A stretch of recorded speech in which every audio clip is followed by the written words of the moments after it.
আসমানের হুডি। রোজা আন্দাজ করেছিল হাসপাতালে তাকে কেবি গ্রুপের লোকেদের মোকাবেলা করতে হতে পারে, তাই সালোয়ার কামিজ পাল্টে আসমানের হুডি পরিধান করেছিল যেন চলাচলে সুবিধা হয়। স্থির দৃষ্টিতে আসমানের দিকে কয়েক মিনিট খানেক তাকিয়ে রইল রোজা। আসমানের অভিব্যক্তি দেখে মনে হচ্ছে না সে কৌতুক করছে। সে এবং কৌতুক দুই ভিন্ন মেরুর বাসিন্দা। নিজেরই নিজেকে চাপড় দিতে ইচ্ছে হচ্ছে রোজার। কি ভেবেছিল সে? উপন্যাসের নায়কদের মতন আসমান তাকে ভালো মন্দ জিজ্ঞেস করবে, কিংবা প্রয়োজনে কোলেও তুলে নেবে। কোন দুঃখে? কি ঠেকা পড়েছে আসমানের? রোজা কি সেই উপন্যাসের নায়িকা, কিংবা সৌন্দর্যের দেবী আফ্রোদিতি? তাই বলে এভাবে হুডির কথা জিজ্ঞেস করতে হবে? নায়িকা কিংবা দেবী না হলেও অন্তত একজন সাধারণ মানুষ তো সে। রোজা নিজেও বলতে পারবে না তার শরীরে কোন শক্তি ভর করল। উভয় হাত বাঁধা থাকায় সে সামনে ঝুঁকল। আসমান মাথা কাত করে তার প্রতিক্রিয়া লক্ষ্য করছিল। সুযোগ বুঝে রোজা সজোরে আসমানের কপালে নিজের কপাল ঠুকে দিল। উবু হয়ে বসে থাকায় আসমান ভারসাম্য হারিয়ে ধপ করে পড়ল মেঝেতে। বাম হাতে চেপে ধরল নিজের কপাল। তার অনুভূতিশূন্য দৃষ্টিতে বর্তমানে ভাসছে এক বিস্ময়।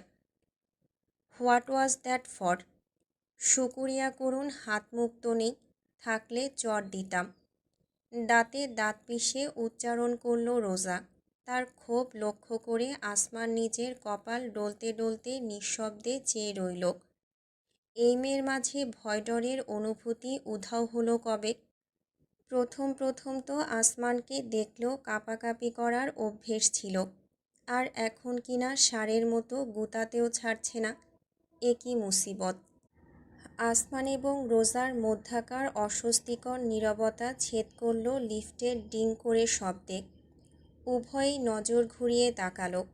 দরজা খুলে যেতেই গ্রাউন্ড ফ্লোরে পা রাখল কেবিন বয়ের পোশাক পরিহিত নিহাত। অস্পষ্ট স্বরে বিড়বিড় করল রোজা। কয়েকবার চোখ পিটপিট করল ভালোভাবে পর্যবেক্ষণের উদ্দেশ্যে। হ্যাঁ, নিহাদিত। কোনো পার্থক্য নেই। একই সুদর্শন চেহারা, বিস্তৃত ঠোঁট এবং উৎফুল্ল হাসি। ফোড়ানো কানে ছোট্ট একটা পাথরখচিত দুল। কালো বাদামি মিশেলের মসৃণ চুল রাশি। শুধুমাত্র বাইক স্যুটের পরিবর্তে পরিধানে রয়েছে হোম কেয়ার হসপিটালের কেবিন বয়ের শুভ্র বর্ণের ইউনিফর্ম।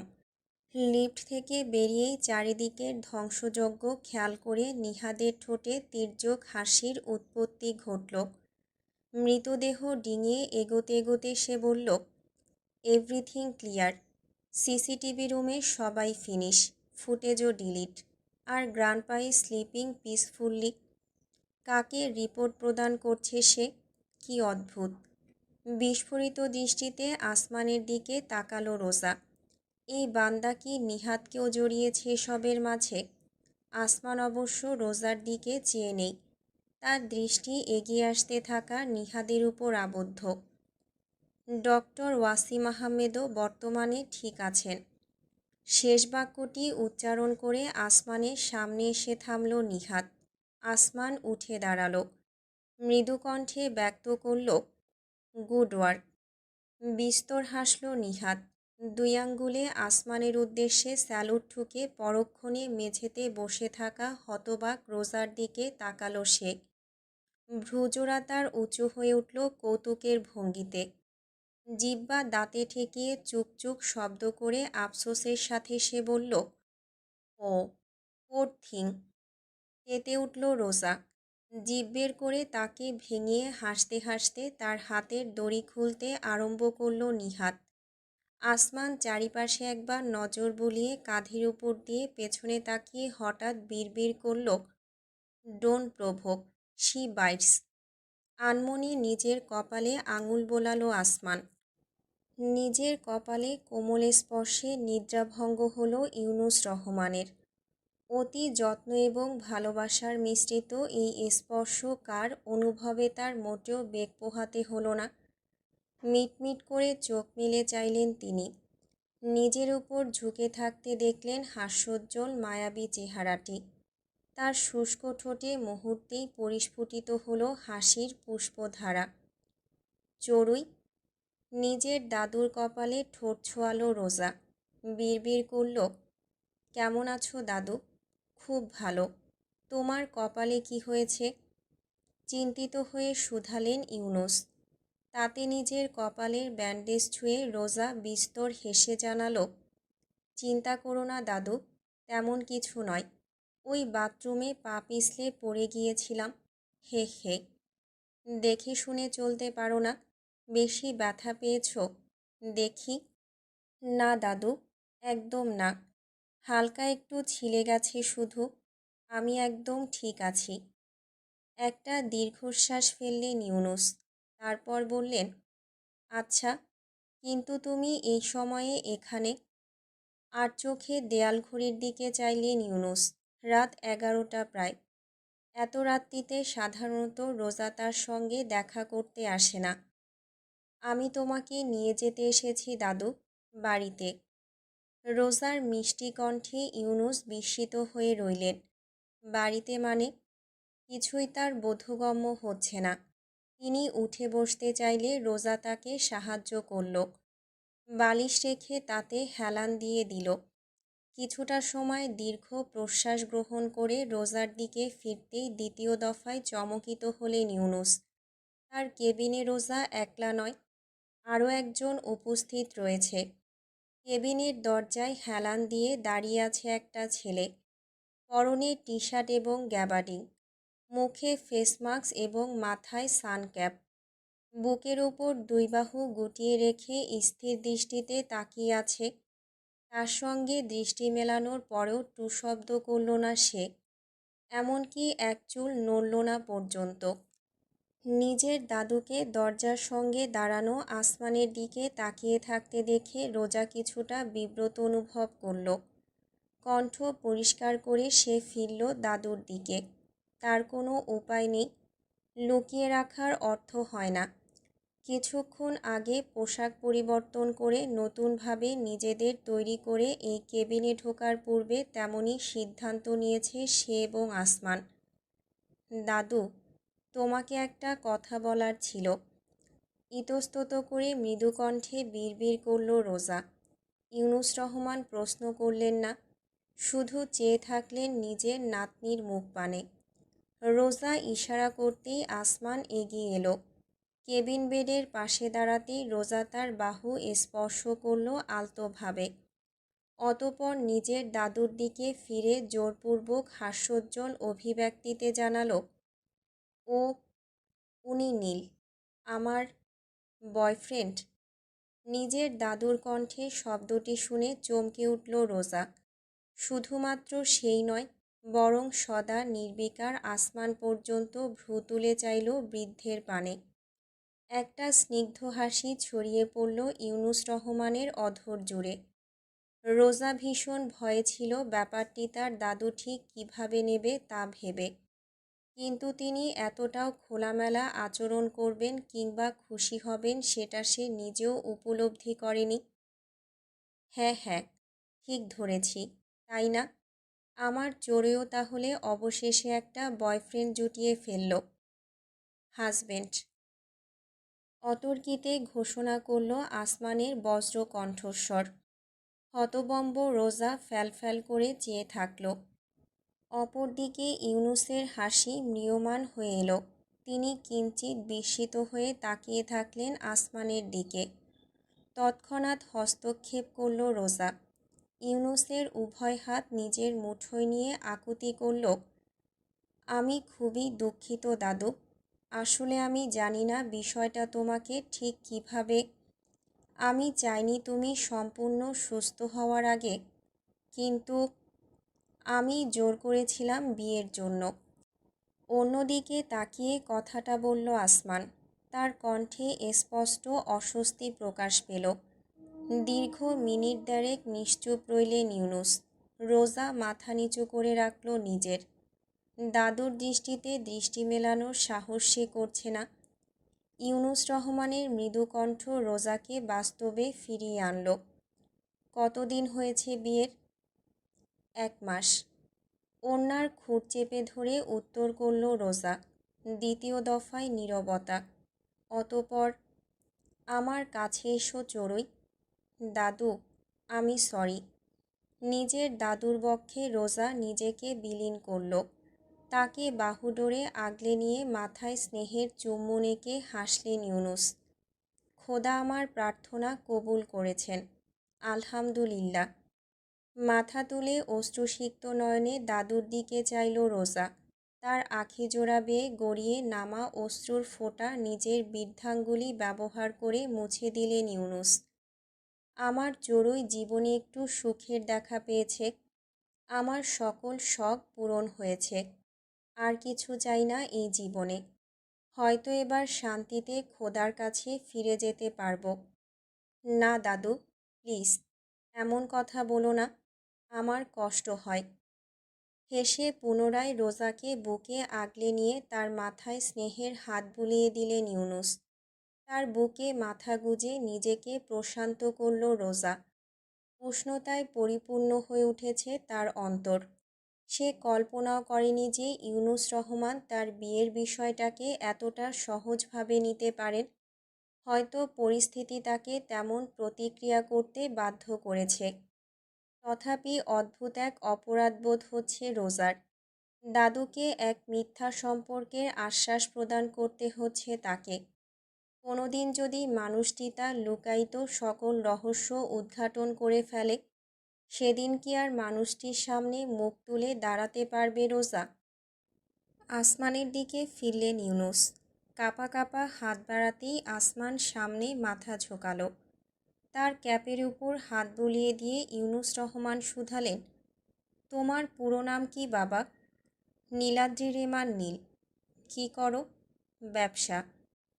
কিসের ব্যবসা তা অবশ্য স্পষ্ট করল না আসমান। ইউনুসও জিজ্ঞেস করলেন না।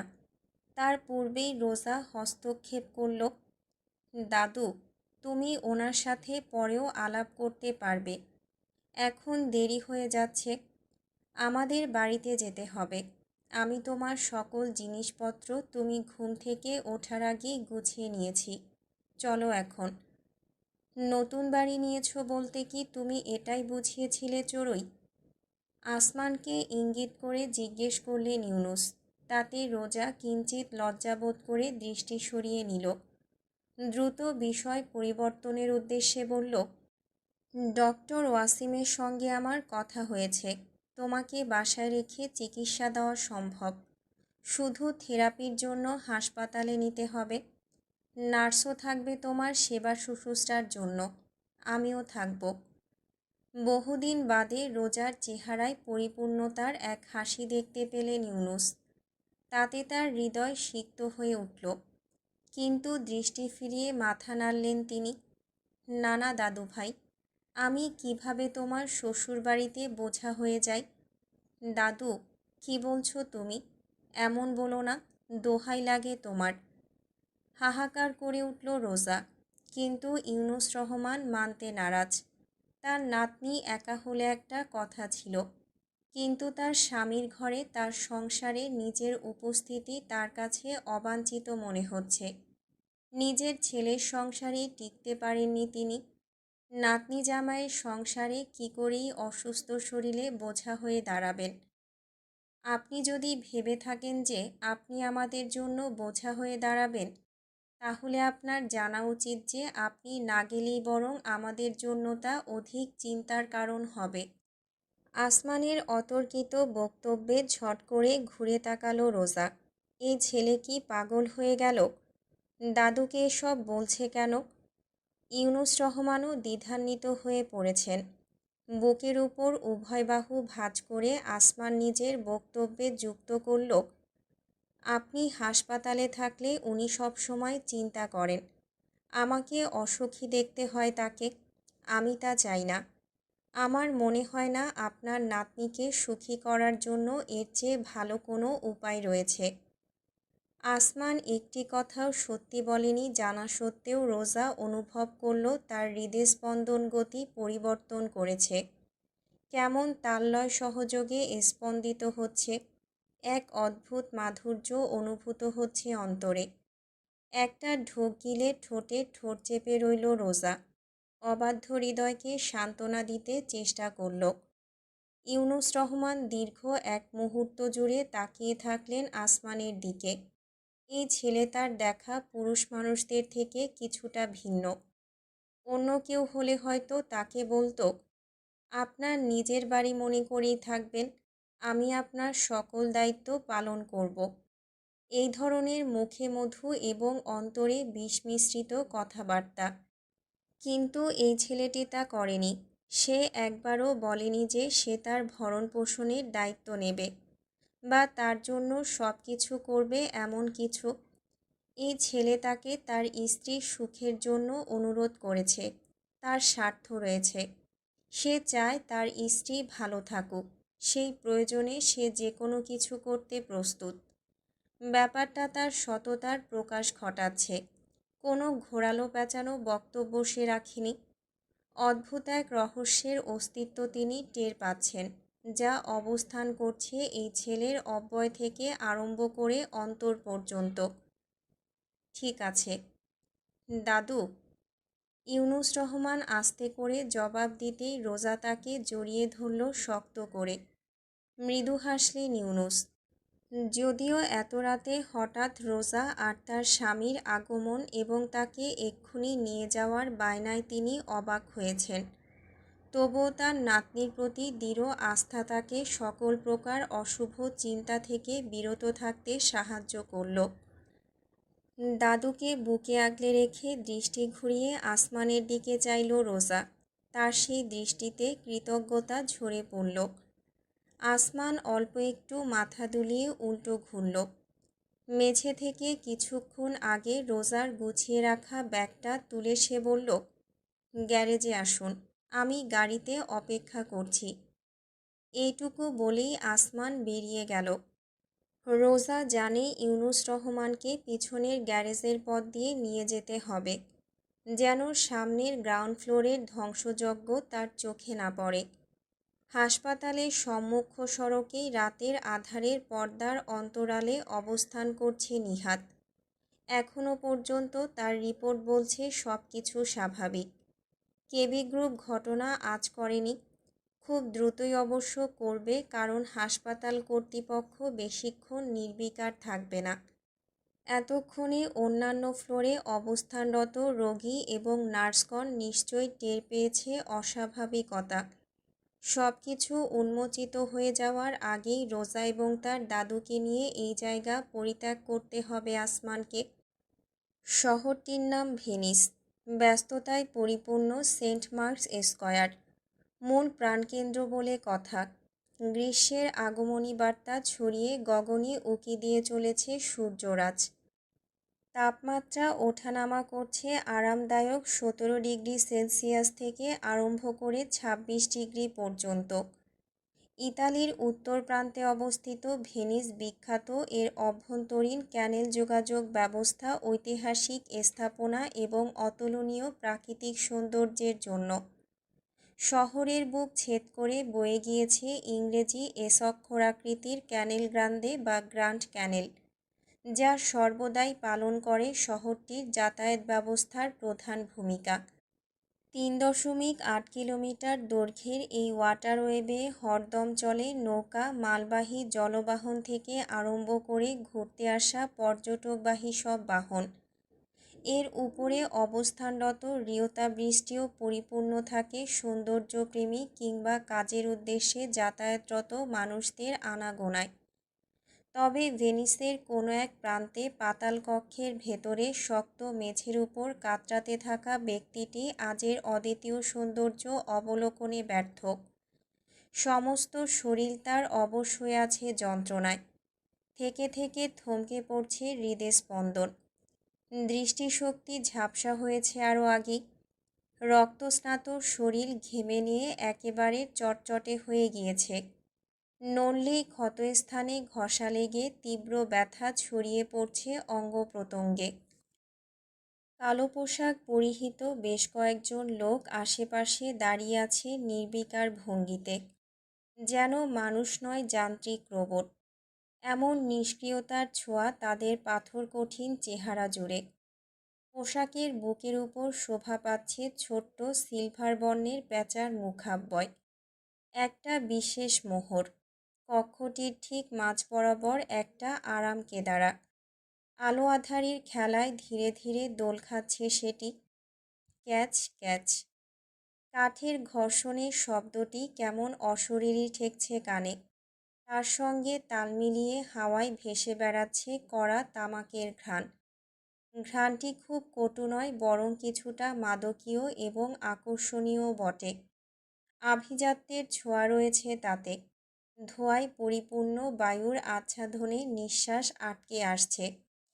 নির্বিকার চিত্তে সেই আরাম কেদারায় দোল খেয়ে চলেছে একজন। হাতের দুই আঙ্গুলের ফাঁকে প্রজ্বলিত স্যাবরানি ব্ল্যাক রাশিয়ান সিগারেট, যার এক একটার মূল্য প্রায় $13। মেঝেতে পড়ে থাকা ব্যক্তি কম্পিত শরীরে চেয়ে আছে আরাম কেদারার উদ্দেশ্যে। সে জানে আর সম্ভব নয়, তার সমাপ্তি ঘনিয়ে এসেছে। তবুও ইটালিয়ান এসে জানতে চাইল অন্তিমবারের মতন, আমি চেষ্টা করেছি বস, সর্বোচ্চ চেষ্টা। কিন্তু কর্কশ একটা হাসির শব্দ প্রতিধ্বনিত হলো চাপা দেয়াল জুড়ে। পাতালের ভেতর হাওয়ায় চারিপাশ একেবারেই আবদ্ধ, যার দরুন সেই হাসির ধ্বনি শোনালো ভীষণ ভয়ঙ্কর। তারপর হঠাৎই হাসি ম্রিয়মাণ হয়ে সেই কণ্ঠে ভর করল অদ্ভুত তিক্ততা। ইউ ফেল টু প্রোটেক্ট মাই সান। হিমশীতল স্রোত বয়ে গেল মেঝেতে লুটিয়ে থাকা ব্যক্তির সমস্ত শরীরে। নিস্তার নেই তার। আরাম কেদারায় বসা মানুষটি ঝুঁকল তার উদ্দেশ্যে। সিগারেট পুড়ে নিঃশেষ হচ্ছে ধীরে ধীরে, কিন্তু সেদিকে মনোযোগ নেই তার। তোমাকে আমি সুযোগ দিয়েছি লিও, দ্বিতীয় সুযোগ বলে আমার অভিধানে কিছু না থাকা সত্ত্বেও দিয়েছি। কেন জানো? কারণ একটা সময় তুমি আমার জীবন রক্ষা করেছিলে। অতর্কিতে পা দিয়ে সে চেপে ধরল লিও নামক ব্যক্তিটির বুক। মাটিতে রীতিমতো পিষে গিয়ে যন্ত্রণায় কোকিয়ে উঠল লিও, কিন্তু কোনো ভ্রুক্ষেপ নেই কারো। You lost your chance and I lost my son. Goodbye Leo, forever. এইটুকুই। পুনরায় আরাম কেদারায় হেলান দিয়ে সে দুই আঙ্গুল তুলে ইশারা করল। এক ইঙ্গিতেই কাজ হলো। আশেপাশে দণ্ডায়মান প্রত্যেক যান্ত্রিক ব্যক্তি সামনে এগোলো। তাদের হাতে উত্তোলিত হলো রিভলভার। পরক্ষণেই মুহুর্মুহু বুলেট ধ্বনিতে প্রকম্পিত হয়ে উঠল সমগ্র পাতাল কক্ষ। তার সঙ্গত দিল মৃত্যু আর্তনাদ। কেদারায় দুলতে দুলতে ঠোঁটে সিগারেট পুড়ে তৃপ্তি ভরে সেই ধ্বনি শ্রবণ করে গেল মানুষটি। তার বিপর্যস্ত হৃদয় একটা চালের দানার সমতুল্যের তৃপ্তি লাভ করেছে। লিওর মৃতদেহ বলতে কিছুই অবশিষ্ট রইল না। ঝাঁঝরা হয়ে গিয়েছে তা ঝাঁঝরির ন্যায়। দুইজন লোক সেটি টেনে সরিয়ে নিতে আরম্ভ করল। অপরদিকে চোখ বুজে দুলতে দুলতে বায়ুতে দামি সিগারেটের ধোঁয়া ছাড়তে থাকল সে। পরক্ষণে মৃদুকণ্ঠে জিজ্ঞেস করল, any news from Bangladesh? No sir. আমাদের টিম ঠাস। উচ্চারণও করতে পারল না লোকটি। তার কপাল ফুটো হয়ে গেল ধাতব বুলেটে। মেঝেতে আছড়ে পড়ল নিথর শরীরটি। উপস্থিত অন্য সকলে নির্বিকার ভঙ্গিতে কয়েক সেকেন্ড আগেও জীবিত থাকা তাদের সঙ্গীকে টেনে নিয়ে যেতে থাকল। হাতের পিস্তল ঘোরাতে ঘোরাতে আরাম কেদারায় বসমান সত্তা বিড়বিড় করল, নেগেটিভ নিউজ শুনতে চাই না। আই ওয়ান্ট মাই সান। এবার আর কেউ উত্তর করল না, শুধু চেয়ে থাকল স্থির দৃষ্টিতে। মার্বেল ভবন। দুপুর 12:30। ফোনে সময় দেখতে দেখতে সিঁড়ি বেয়ে নিচে নামতে থাকলো আসমান। গতকাল রাতের ব্যস্ততার পর ভোররাতে যে ঘুমিয়েছিল সেই ঘুম আধ ঘন্টা আগে ভেঙেছে। গলা শুকিয়ে খাখা মরুভূমি হয়ে রয়েছে। কিছুটা হিমশীতল বরফ এবং পানি প্রয়োজন। মাস্ক পরে থাকা সত্ত্বেও সুস্বাদু ঘ্রাণটি সহসাই নাকে ঠেকল তার। মুহূর্তেই মোচড় দিয়ে উঠল পেট। ঘোষণা করল সে শুধুমাত্র পিপাসার্তই নয়, বরং ক্ষুধার্তও বটে। সিঁড়ির ধাপের নিচে পৌঁছাতেই দৃশ্যটি নজরে এলো তার। স্বচ্ছ দেয়ালের ওপাশে কিচেনে দেখা যাচ্ছে রোজাকে। ইন্ডাকশনের উপর বড়সড় একটা পাত্র চড়িয়েছে সে। ভেতরে প্রবেশ করতেই তেলের চিরচিরে আওয়াজ শোনা গেল। অপর একটা প্যানে বেরেস্তা ভাজা হচ্ছে। আসমান কিছুই বলল না, নিঃশব্দে এগোলো ফ্রিজের দিকে। ফ্রিজ থেকে একটা পানির বোতল উদ্ধার করতেই রোজার উৎফুল্ল কণ্ঠস্বর ভেসে এলো। ও, আপনি উঠে পড়েছেন, ক্ষুধা লেগেছে নিশ্চয়ই। মাথা নেড়ে সম্মতি দিল আসমান, অস্বীকার করল না। তাতে রোজা দ্বিগুণ উৎফুল্ল কণ্ঠে জানালো, আমি বিরিয়ানি রান্না করেছি, প্রায় হয়ে গিয়েছে, শুধুমাত্র বেরেস্তা দিয়ে সাজিয়ে দিলেই তৈরি। কোনো মন্তব্য করল না আসমান। পানির বোতল আঁকড়ে ধরেই এগোলো বাইরের উদ্দেশ্যে। ঠিক তখনই টাইলসের মেঝেতে চাকার ঘর্ষণের মৃদু ধাতব আওয়াজ ভেসে এলো। কিচেনের প্রবেশপথের সামনেই হুইলচেয়ারে আবির্ভূত হলেন ইউনুস রহমান। পরনে আরামদায়ক ফতুয়া এবং পায়জামা। নাকে যথারীতি নাসাল ক্যানোলা সংযুক্ত রয়েছে, যার যন্ত্রাংশ হুইলচেয়ারের সঙ্গে যুক্ত। কি খুশবু! ইউনুস প্রাণ ভরে নিঃশ্বাস নিলেন। রোজা বেরেস্তা ছিটাতে ছিটাতে দাদুর দিকে চেয়ে বিস্তর হাসল। গতকাল রাতে এই পেন্ট হাউসে পৌঁছে জারপন্ডায় হতবাক হয়েছিলেন ইউনুস। আসমান নিজেকে ব্যবসায়ী বলে পরিচয় দিলেও তিনি কোনোদিন কল্পনাও করেননি ঠিক কত বড় ব্যবসায়ী সে। তবুই আভিজাত্য এবং অন্য কিছু নিয়েও কোনো প্রকার প্রশ্ন করেনি এখনো পর্যন্ত। ক্লান্ত ছিল সবাই, তাই রাত অতিক্রান্ত হয়েছে এক প্রকার নির্বাকতার মাধ্যমে। আসমানকে দণ্ডায়মান দেখে ইউনুস রহমান মৃদু হেসে বললেন, আজ একসাথেই খাই সবাই, কি বলো জামাই? স্পষ্টত জমে গেল আসমান। কিছুটা দূর থেকেও রোজা তার অভিব্যক্তি খেয়াল করল। ঘন ভ্রুজোড়া কুঁচকে উঠেছে, দৃষ্টিতেও অদ্ভুত কাঠিন্য। হাতের আঙুলগুলো চেপে বসেছে পানির বোতলে। অপর হাত তুলে সে সহসাই টেনে তুলল মাস্কটি, আরও একটু উপরে, যেন ঢেকে ফেলতে চায় নিজের সমস্ত সত্তাকে।